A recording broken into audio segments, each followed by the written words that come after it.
Welcome back to Rick's Reflections, where we take a look at the upcoming Sunday Gospel reading and see how it applies to our lives today. So what we're going to hear this Sunday is the parable of the sower. Now, Jesus is talking to people who understand farming. So he's going to use this parable about a sower or a farmer who spreads seed onto the field. Now, as he spreads the seed, some of the seed falls on the path where it has no soil at all and it just kind of goes away.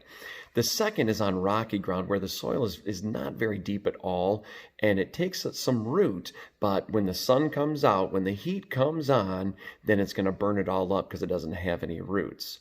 Well, then he talks about a third category, which is it falls on the thorny ground, and it grows up with the thorns, but eventually gets choked out.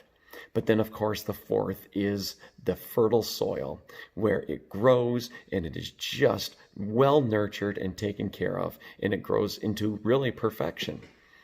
But what Jesus was really saying was we all fall into one of these four categories when we hear the good news.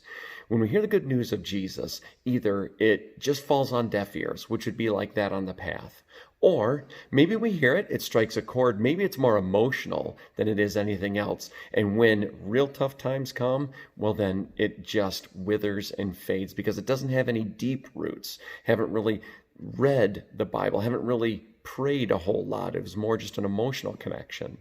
But then the one with thorns, this is a really tricky one because it's almost as if we hear the good news and we love it and, we'll go to church and we'll do those things, but we don't really cut out the thorns, the things that are really going to choke us off.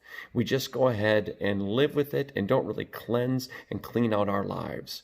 But we're all called to be like the fertile soil, where when we hear the good news, not only are we so moved about it, but that it resonates with who we are, so much so that we want to change everything about our lives to be centered around Christ. That is the fertile soil, and that is what Christ is calling you and me to today. God bless you, and thank you for joining us on Rick's Reflections.